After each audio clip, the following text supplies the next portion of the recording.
I was supposed to have pledged a lifetime of love to become husband and wife, but my marital life with him became a hell for me.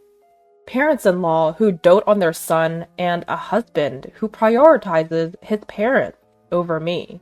They treated me conveniently, imposing unreasonable demands.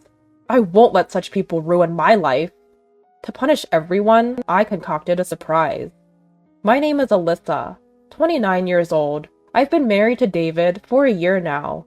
We work in the same company and often work together for projects. By the way, I don't have a college degree, but he does. I have been there a little longer, so I have more experience than him. Despite being a high school graduate, our company values ability over academic background, and with my good sales performance, I received a decent salary. On the other hand, David, who is capable and highly trusted by his colleagues, was a boyfriend I could be proud of. I fell for him and gladly accepted his proposal, and we happily became a married couple. But then, my in-laws began to interfere in our relationship. One day, when we showed up at the in-laws' house, my mother-in-law suddenly said to my husband, "Hey, David, are you really okay with this?" "Huh? With what?" "Marrying Alyssa. You've always been good at both studying and sports, haven't you? Yet, you chose a mediocre person, like Alyssa." Upon hearing this, my father-in-law nodded in agreement. "Yeah, at first glance, she seems like an average young woman, with nothing special about her." "Ah, that's what you're talking about. It's fine. I love Alyssa." "Really? Well, if you say so." Saying that, my mother-in-law gave me a side glance. "I am sorry I have nothing special to offer, but I've also put in my fair share of effort to take on grown woman responsibilities." I cursed them in my mind, but I never spoke out. To maintain a peaceful marital life, I wanted to avoid conflict with my in-laws as much as possible. On another day, my in-laws started complaining in front of me. "Hey, David, are you really okay with your current workplace?" "That's right. Isn't it a place where even high school graduates like Alyssa can work?" "But, well, the pay is good, and I have good colleagues." "You're not the kind of man to stay in the same place as high school graduates, are you?" "That's right. You are smart. There must be many other good jobs out there." While glancing at me, they tried to persuade David. Believing that responding would mean losing, I deliberately didn't react, but I was seething inside. What's with that tone? I do my job right, and there's no difference in work whether you're a high school graduate or not. In fact, sometimes I earn more than David does. It's safe to say that I don't have a good impression of my in-laws, who judge based on academic background or appearance.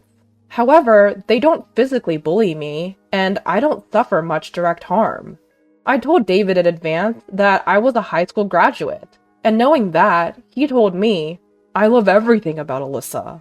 I have pride in myself for achieving results in a company that values ability over academic background. No matter what my in-laws say, I believed and never doubted that he was on my side. However, after a little while had passed, an incident broke out.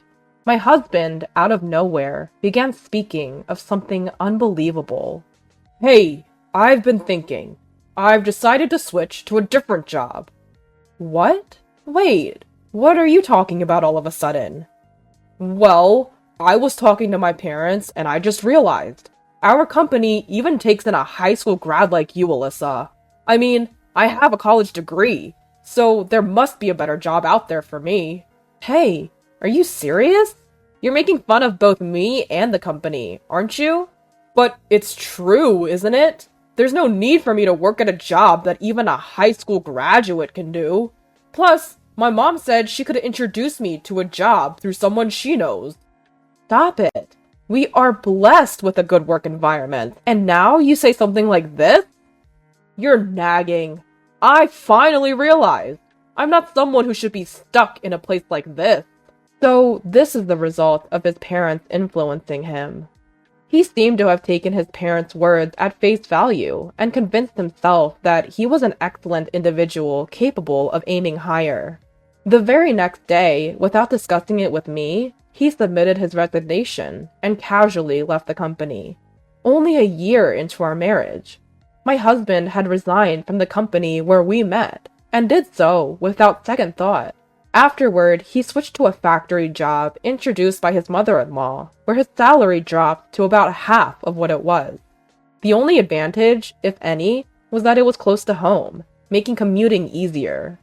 About a week after the job change, he began to complain about the factory. That guy! Even though he never went past middle school, but he has the nerve to tell me what to do. While scattering his clothes about, my husband spat out his words loudly. I stepped in to stop him. Wait, why are you so angry? If you make such a loud noise, it's going to bother the neighbors. Shut up! Why do I, a university graduate, have to be bossed around by a low-level boss who's just a middle school graduate? Well, you just started there. It can't be helped. He's your boss, right? I don't care! He can't even study, but he has the nerve to boss me around? Damn it! Who's the real problem here? What can a newcomer do without instructions from your boss? You chose to switch jobs, so bear with it a little. I know that already. Will he be able to continue at his current workplace? How long can he endure this situation? Nevertheless, my admonition only made his mood worse. Every day was a struggle to soothe him enough to get him to work. My doubts turned out to be right. One day, he caused a major issue at the workplace. What? You broke the factory equipment? In response to my shock, my husband slammed his hand on the table. It's not my fault, it's that damn boss who pissed me off. But that doesn't mean you should break the factory equipment. That's absolutely unacceptable, right? What were you thinking? I had no choice. That guy was bossing me around, even though I'm a university graduate. The trigger was when his boss, who only graduated from middle school, criticized my husband for not working seriously. In response, my husband insulted his boss's academic qualification. As anyone could see, the fault was entirely with my husband, so everyone present sided with the boss. Enraged by this, my husband apparently went into a violent rage. In his rampage, the blood rose to his head, and he damaged part of the conveyor belt. He stopped the production line, resulting in him being fired and a large claim for damages. Since it was a factory that his parents introduced, the damages had to be paid entirely by him and his parents. As a result, not only did my husband lose all his savings, but even his parents' retirement fund seemed to have vanished in an instant. So, my parents are struggling right now. They're moving into this apartment next week. At his words, I let out an absurd gasp in surprise. Living together? I never heard about this. You're my wife, right? Just listen and keep quiet. But this is a done deal. Got it? With these words, he left the room with a bang. A few days later, my in-laws actually moved into our home. I thought it was a joke. Living together is absolutely impossible. I couldn't overlook this, so I confronted my in-laws directly. Father-in-law? Mother-in-law? Living together is a problem. Shut up! It's your fault as well, as the wife that our son couldn't make it at the factory. That's right! It's because you neglected David's mental care, isn't it? Wait a minute. How does this become my fault? Can't you shut up? Our life is a mess because of you. That's right. If you had done things right, this wouldn't have happened. It's all your fault, so living together is natural, right? Huh? What is that? The logic is all messed up. Living together is impossible. Shut up. Our home was rented and we've already terminated the lease. There's nowhere else to go. That's right. We have nowhere else to go other than here. Despite moving in without permission, my in-laws had a lot to say. Furthermore, even my husband began to insult me, egged on by his parents. Hey, Alyssa, I married you. You should be happy to be married to someone as excellent as me, shouldn't you? Forget about that. Can't you start looking for a job soon? It's hard on the household finances now that we're living together. What did you say? You're cheeky for a wife. Supporting your husband is a wife's duty, and supporting your husband's family is also a wife's duty, right? Huh? I'm getting sick of my husband, who spouts nonsense as if they make sense. Moreover, neither my husband nor my in-laws help with the household chores at all. I have a job too. I can't make elaborate meals, and the cleaning inevitably gets neglected. No matter what they say, I kept a cool attitude, saying, because it's hard on the household finances. If they're not happy with it, they, who caused the situation, should do it. I kept this attitude for several days, until one day, my husband finally vented his frustration. Hey, what's with your attitude? You're lacking respect for me and my parents. Enough already. I work every day and do all the housework on top of that. You don't help at all, but you complain a lot. Huh? What's with that tone of voice? You don't seem to understand your place, do you? With that, my husband shoved divorce papers in my face. He had even kindly signed them. What is this? Can't you see? It's a divorce paper. Divorce paper. Even a high school graduate can understand that, right? Are you serious? Of course! If you have complaints about me and my parents, then we're getting a divorce. Staring at the divorce papers, my husband spoke with a triumphant look. Let me tell you, even if you throw it away, it's useless. I have more prepared, understand? If you don't want to be divorced, listen to what I say, you stupid high school graduate wife. In that moment, my rage burst forth from my entire body. I can't stand to be with these people anymore. Since he went to the trouble of preparing it, I'll put it to good use. Clutching the divorce papers, I began to plot my revenge. First, I recorded the numerous insults from my husband and in-laws on a voice recorder. When my belongings were deliberately broken, I also made sure to document that as evidence. By this time, my husband had started working odd jobs, like temporary work, but none of them lasted even a week. It was as if he had given up on our family. One day, as soon as my husband came home, he opened his mouth. "Aw, man, I quit this job too because it was too boring." Huh? Again? You have no right to complain to me, right, Dad, Mom? My in-laws just nodded with smiles. This was a usual occurrence, but on this day, my father-in-law delivered the final blow. "Speaking of which, I've quit too," David's father announced. "What? Father-in-law, what are you talking about?" "That's what I'm saying. I've quit my job. I'm planning to live off you, Alyssa." "Wait, what?" "You see, my son is too brilliant and prideful to work under those who only graduated middle or high school. We're counting on you, Alyssa, a high school graduate, to work hard." "Yeah, let's count on our lowly educated Alyssa to work hard. Right, dear?" What are they even saying? They intend to live off not their son, but their daughter-in-law? I couldn't stand it any longer with my father-in-law and husband's simultaneous resignation. Is that so? Understood. There was no point in spending any more time with this family. I finally decided to put all my plans into action. The first thing I did was to sign a contract for a new apartment. It's not for all of us to move in, of course. It's a new place for me, alone. However, I needed time to move without my husband and in-laws noticing. So I gifted my husband and in-laws a 5-day trip to give me time to pack. Upon receiving the trip ticket, my mother-in-law was thrilled. "A trip? Oh, Alyssa, you do have a knack for these things every once in a while." "I owe a lot to you all." "But are you sure, Alyssa? You can come with us if you like."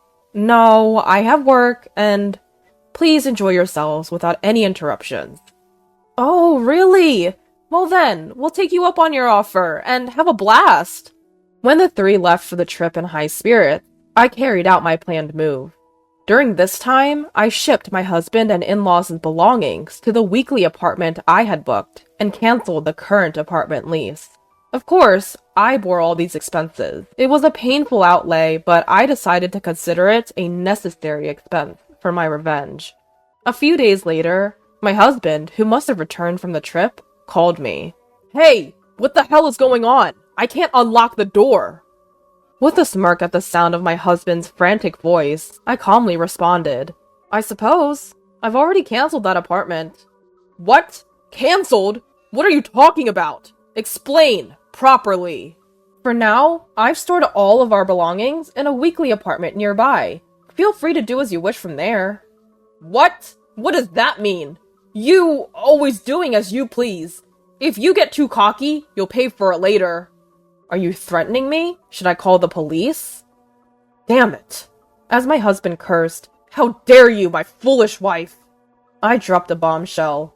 "Oh? I'm not your wife anymore." "What?" "To prevent any legal issues later, I've already completed the divorce proceedings." "What? When? Such a selfish act. You think it's acceptable." Taking a deep breath, I spat out towards my phone. "Sorry, but I don't need your permission. You've made fun of me for being a high school graduate long enough, and now you've quit your jobs to become temps? I'm done with you. Enjoy your family life without me." "Hey, you must be kidding. I didn't really mean to divorce." "Why should I listen to you at this point? We're strangers now. I don't care what happens to you at all." "Please wait." "You've enjoyed looking down on people, haven't you?